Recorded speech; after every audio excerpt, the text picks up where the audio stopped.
Hey folks, Red again here. Hey, I want to show you something.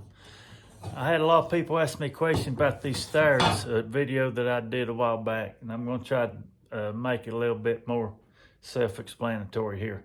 So, first of all, what you got to do is get you one of these construction calculators. It's going to make life a lot easier. So, your standard pipe, if you go 93-inch studs, single bottom plate, double top plate. Your second floor is thick frame 2x12 with your subfloor. It winds up being about 109 inches, from subfloor to subfloor. All right, so that would be our rise. Now, okay, so we get our calculator. And you go 109 inches, 1/2. Okay, hit a rise button. Okay, that's our rise, floor to floor. Then from there, all you gotta do is hit stairs. That's gonna tell you what your rise will be. What's that say? 7 5/16. And then you hit stair again. And it tells you how many risers you're gonna have. You're gonna have 15. Then you hit stair again. It's going to tell you your variance. That's 3/16. That means that it didn't divide equally into 109. You got 3/16 variance, which ain't much. Then you hit stair again, and you got 10 treads, or 10-inch wide treads. Stair again, 14 treads. You hit stair again, no variance. You hit stair again, and your stringer length is going to be 173 7/16 inches long. You hit stair again, and that's the degree it's going to be on, 36.18 degree. All this comes in handy, especially at degrees when it comes to your trim. You hit stair again, and your run is 140 inches. That's measuring horizontally, perfectly level, not on that angle. Then you hit stair again, and it puts you back on that 109.5. So it basically tells you everything that you need to know as far as laying out these stringers.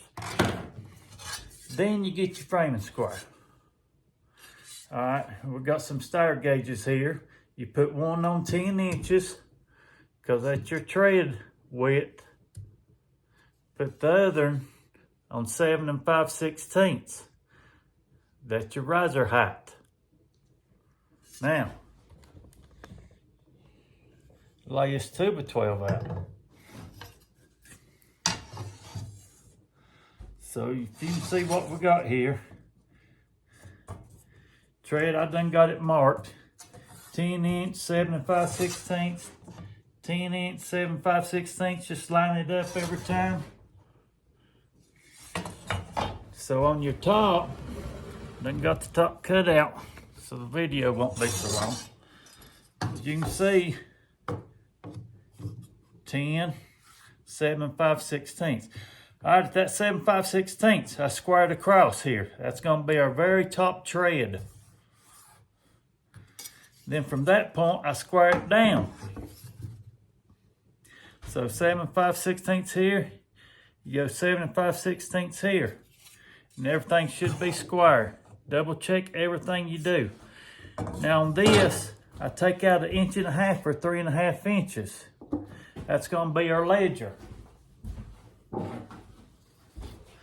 So and I'll show you that later. So I cut that out. Now on our bottom,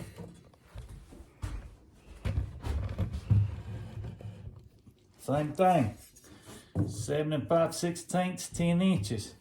Pull your 7 5/16 down here, square it across.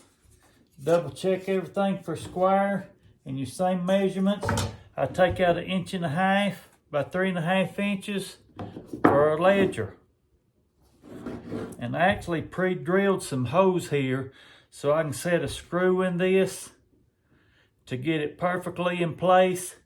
But screws are not structural. I usually use decking screws. That's gonna hold it in place until I do get some nails in it. All right, let's take her outside. All right, I went outside and it was raining, so I come up with this contraption. So here's our ledger.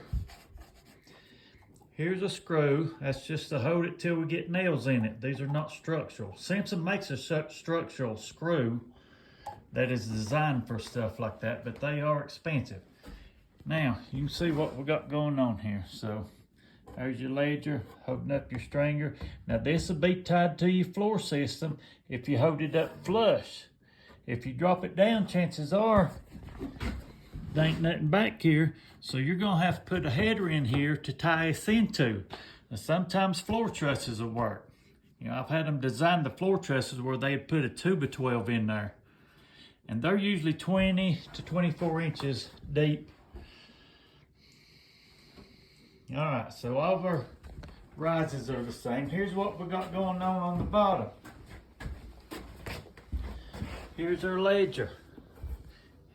That stringer hugs that ledger. I pre-drilled holes for a screw just to hold it in place till I can nail the hell out of it. And I can nail all the way through here too. Just be careful, that stuff will crack on you. Now, on this bottom, top will be the same way. So most people use 5/4 treads here, so that's 1 inch thick.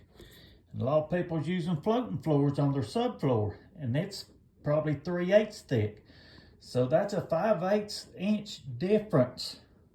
In order to keep that rise the same, you need to take that 5/8 out of this and that. And that'll keep your rise the same all the way up. And you'll have to do the same thing on top depending on what your floor is. All right, folks, I hope that helps you out. Thanks.